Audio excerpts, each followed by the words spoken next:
Oke, assalamualaikum warahmatullahi wabarakatuh. Kita lanjut lagi untuk ke materi kita, materi matematika. Oke, sebelum mulai, marilah bersama-sama kita melepaskan basmalah. Bismillahirrahmanirrahim.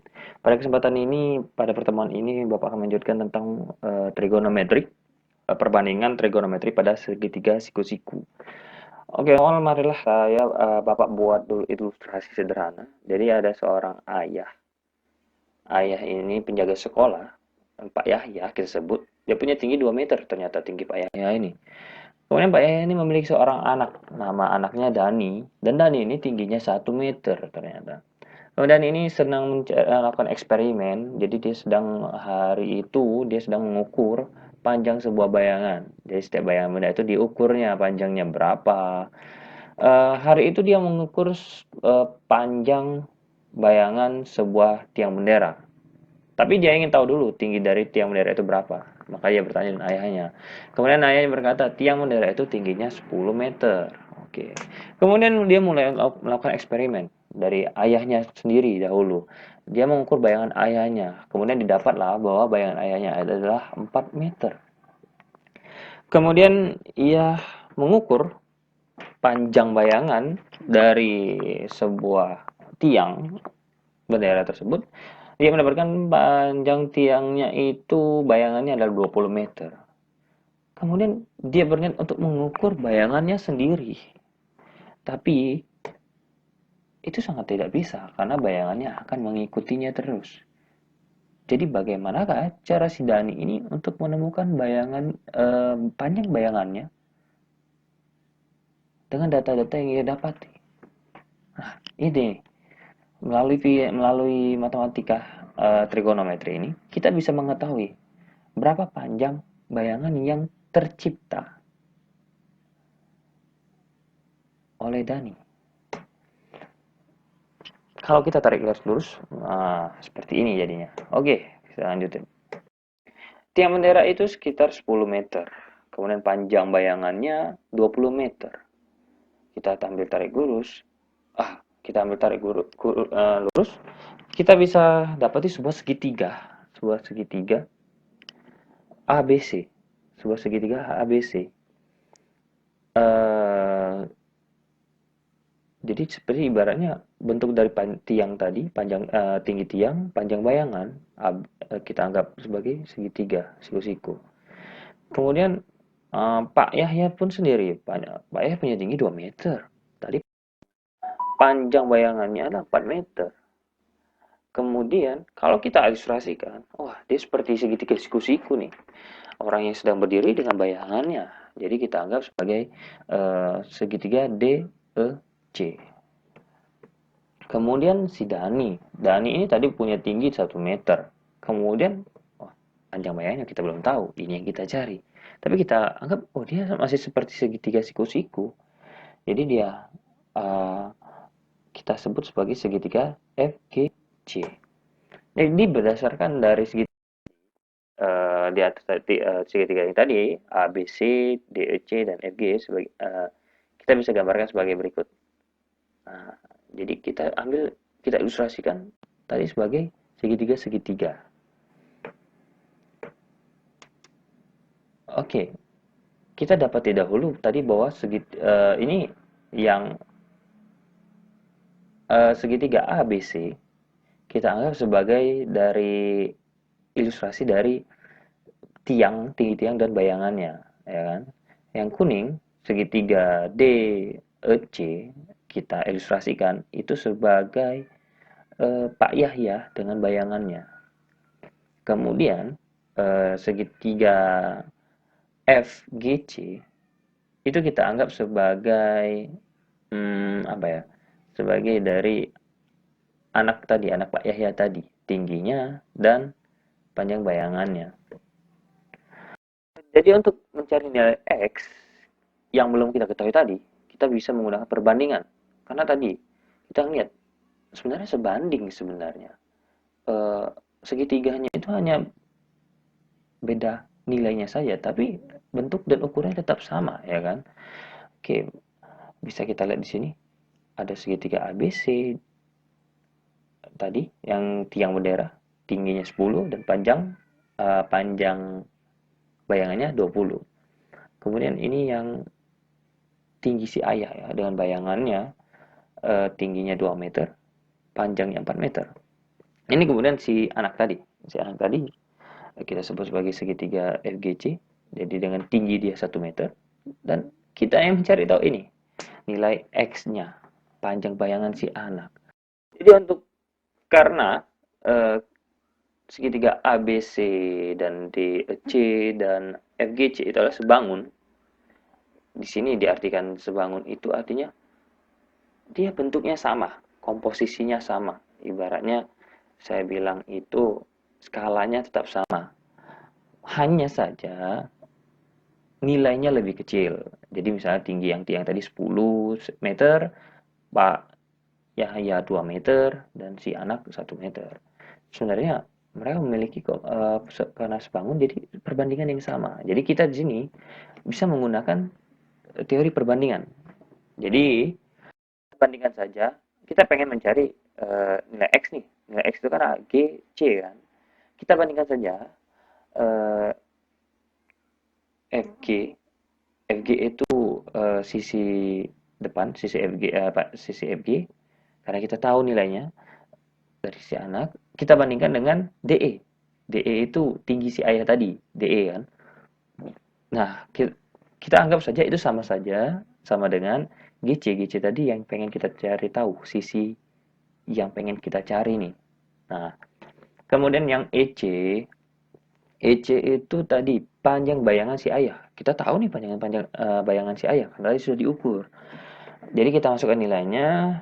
Jadi FG tadi itu tinggi si anak tadi, kita bandingkan, kita bagi dengan tinggi si ayah. Tinggi si ayah tadi, si Pak Yahya.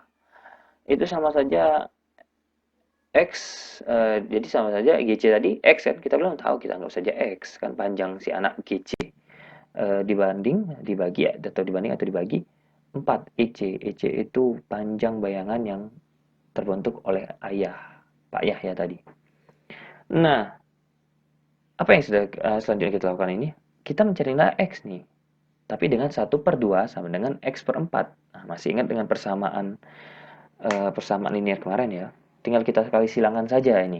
Jadi tinggal tugas kalian adalah mengkalikan silang. Nah, 1 dikali 4, 2 dikali X. Jadi dapat hasilnya 4 sama dengan 2X. Tapi karena kita yang ingin mencari nilai X, maka kita pindahkan 2-nya lagi, jadi 4 dibagi 2. Dibagi 2 ini, hasilnya adalah ya 2. Nah, jadi nilai X adalah 2. Sangat sederhana kan? Jadi untuk perbandingan, itu tinggal kita membandingkan hal yang sama dengan yang sama antara dua bangun siku-siku tersebut. Ya kan?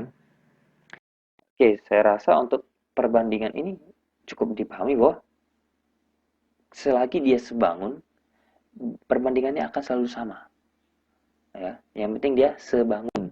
Oke. Oke, kita lanjut. Oke, sebelum mulai lanjut, Bapak pengen mengingatkan kembali mengenai rumus Pitagoras nih.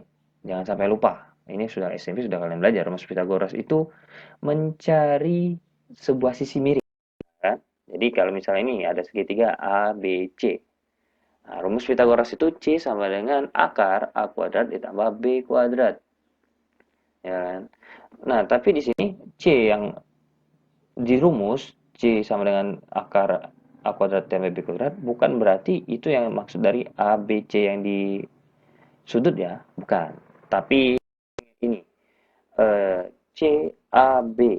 Nah, jadi yang bagian sisinya. Jadi sisi panjang AB itu adalah A kecil. Panjang BC itu adalah B kecil. Dan panjang AC adalah C kecil. Nah, jadi pahami dulu maksud dari rumus tersebut. Jadi C kecil ini adalah sisi miring. A ini maksudnya, A kecil ini adalah sisi di depan sudut. Kita anggap sudutnya adalah C, sudut yang kita tinjau. Kemudian sisi samping, kita anggap sisi samping lah ya, B. Nah, oke, tapi tadi kita anggap saja dahulu kita telah mengetahui panjang AB dengan panjang BC. Jadi panjang AB itu 10 dan panjang BC adalah 20. Nah, pahami dulu itu. Nah, kita sekarang mencari nilai C. Nah, sudah. Sangat sederhana, kita tinggal masukkan nilai tersebut dan masukkan sesuai dengan rumus. Jadi kita masukkan pertama rumus dulu C sama dengan akar A kuadrat ditambah B kuadrat. Kemudian C sama dengan akar 10 kuadrat ditambah 20 kuadrat. Ya kan? Kita masukkan nilai A tadi. Tinggal kita kuadratkan. Jadi akar 100 ditambah 400. Nah, dijumlahkan dahulu. Jangan langsung akarkan, dijumlahkan dahulu. Jadi kita dapat akar 500. Nah, ini menggunakan kalkulator, silakan gunakan kalkulator. Jadi dapat akar dari 500 adalah 22,36. Ya. Nah, ini sudah kita kuras tadi. Oke, sekarang kita akan menggunakan suatu perbandingan nih. Perbandingan. Jadi untuk awal-awal Bapak akan hubungkan dahulu bagaimana tadi maksud dari sebangun itu dan kita sebut sebagai apa itu. Oke, ini ada segitiga ABC. Sama seperti yang tadi ya. Tadi yang awal kita bahas tentang tinggi panjang dari tiang bendera Pak Yahya dan anaknya. Jadi Bapak ilustrasikan lagi segitiganya dengan ukuran yang sama. Nah, masih dengan ukuran yang sama, jadi tinggi AB 10, panjang BC 20, tinggi DE 2, tinggi EC 4, tinggi FG 1, dan panjang GC 2. Nah, tapi di sini Bapak sudah mencari nilai sisi miringnya, karena tadi kan yang di awal kita belum dapat sisi miring itu panjangnya berapa sih, kita belum tahu. Nah, tapi dengan menggunakan teori Pythagoras tadi, rumus Pythagoras tadi, Bapak sudah menemukan masing-masing panjang dari sisi miring masing-masing segitiga ini. Jadi segitiga ABC memiliki sisi miring 22,36. Sedangkan segitiga DEC memiliki sisi miring 4,47. Nah, sedangkan FGC, segitiga FGC punya sisi miring 2,23.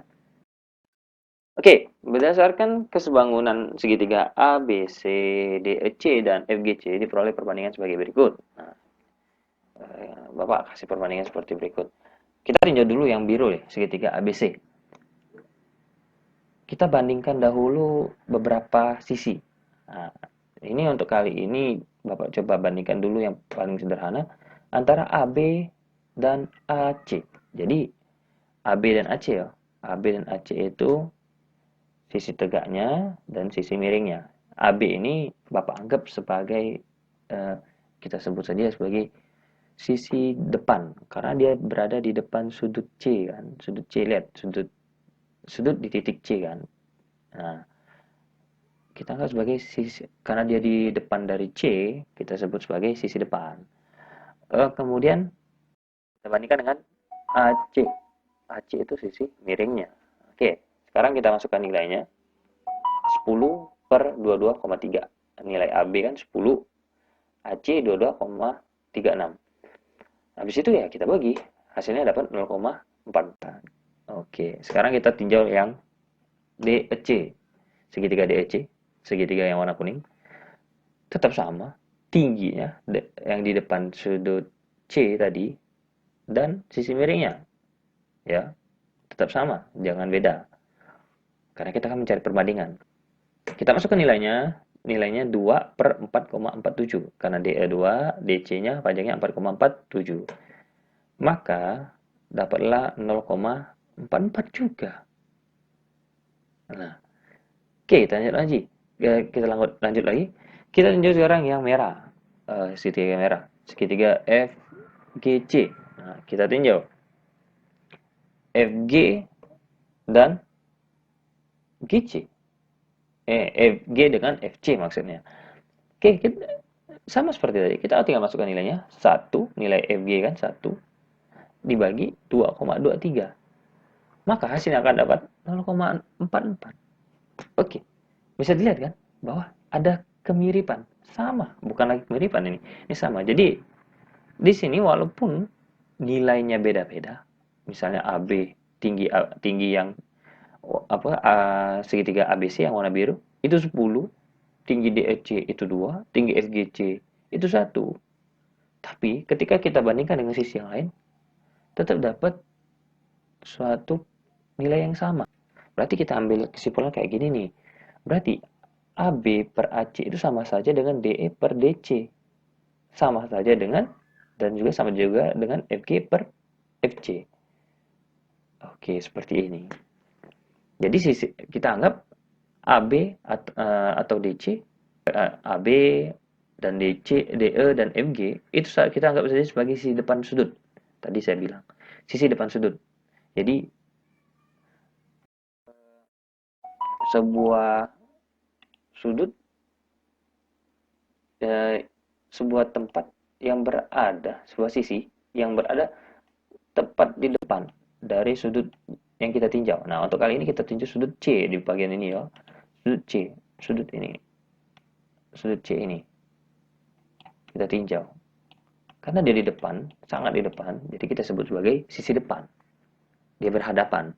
Oke, dan di bagian sisi miring. Ah, ya mudah, sisi miring itu intinya kalau dia sisi miring ya dia miring berarti. Seperti itu. Oke, kita lanjut lagi. Berarti ini, perbandingan ini yang kita sebut sebagai sinus sudut C. Ya, sinus sudut C atau biasa ditulis sin C. Patokannya adalah di C, sudut C tadi. C tadi ya. Itu patokan kita. Sudut C tadi. Patokan kita. Oke, paham? Oke, kita coba lagi sekarang. Kita coba perbandingan yang lain. Masih dengan bidang yang sama. Tidak saya rubah. Masih dengan segitiga ABC, DC, FGC. Dengan nilai yang sama masih. Tetap yang sama. Sekarang kita tinjau. Tapi kita bedakan.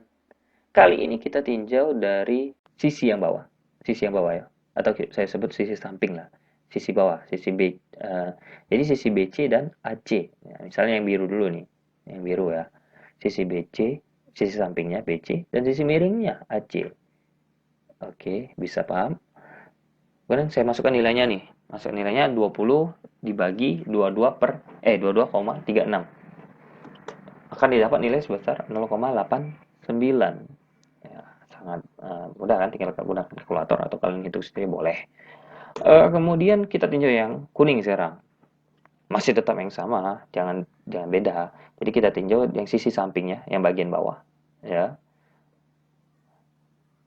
Sisi EC kita bagikan dengan sisi miringnya. EC per DC. Kita masukkan nilainya 4 per 4 PC, 4,4 C, 4,4 C, 47. Maka dapatlah nilai 0,89 juga. Silakan kalian hitung sendiri gunakan kalkulator ya. Selanjutnya kita tinjau lagi yang segitiga merah, FGC. Tetap sama, kita bagian bawahnya, sisi sampingnya yang bawah, yang GC per sudut miringnya, sisi miringnya.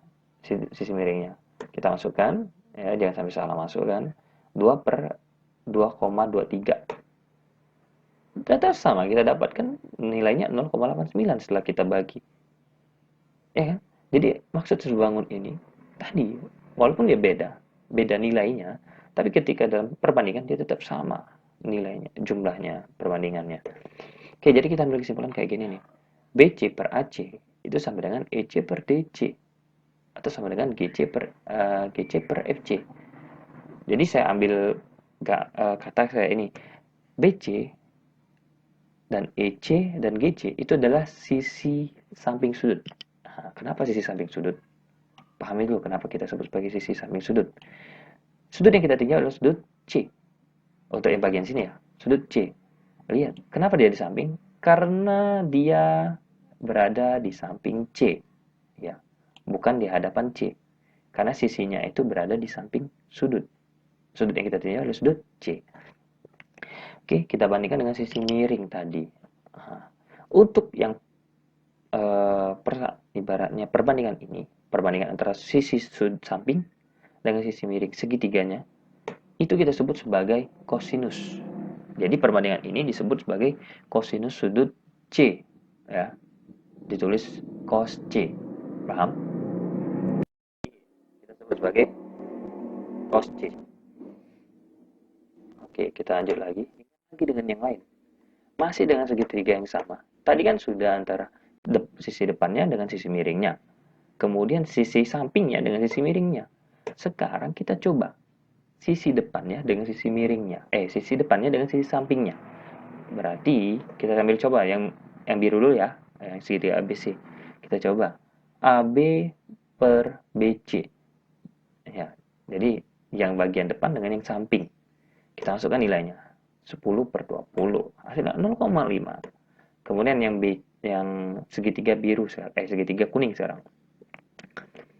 Kita tetap sama DE per EC, artinya yang sisi depan samping. Kita masukkan perbandingannya. 2/24. 2/4. Jadi sama dengan itu lagi 0,5. Sama. Kita masukkan lagi yang merah sekarang. Kita coba lagi, kita buktikan. Sisi FG per FC, sisi depannya dan dibagi sisi sampingnya. 1/2 kita bagi 0,5, jadi tetap sama. Kita ambil kesimpulan lagi nih, jadi AB per BC sama dengan DE per EC sama dengan FG per GC. Jadi kalian harus pahami bahwa di mana sisi sudut depan, sisi depannya dan sisi sampingnya, jangan sampai ketukar, ya kan? Kalau sisi miring itu sangat mudah kalian pahami, ya kan? Intinya udah miring. Tapi kalau sudut depan dengan sisi samping itu tergantung yang kalian tinjau. Di sini kita tinjau yang bagian C, ya, C. Karena C patokan kita, jadi ini adalah sisi depan, ya. Ini sisi depan untuk yang sudut, ya kan? Tapi kalau untuk yang sisi samping itu yang bagian bawah, ya, sisi samping dia langsung berhubungan dengan C, paham ya? Nah, untuk perbandingan ini kita sebut sebagai tangan, bukan kangen, tangan sudut C. Perbandingan ini disebut tangan sudut C atau biasa ditulis tan C. Oke, saya rasa cukup sampai di sini ya Bapak rasa ya. Jadi dipahami dulu, nanti saya berikan tugas untuk minggu depan. Paling tidak untuk minggu ini pahami dulu tugas menghayati video ini. Kalau bisa disimpan dan di-download baik-baik. Terima kasih. Saya akhiri. Wassalamualaikum warahmatullahi wabarakatuh.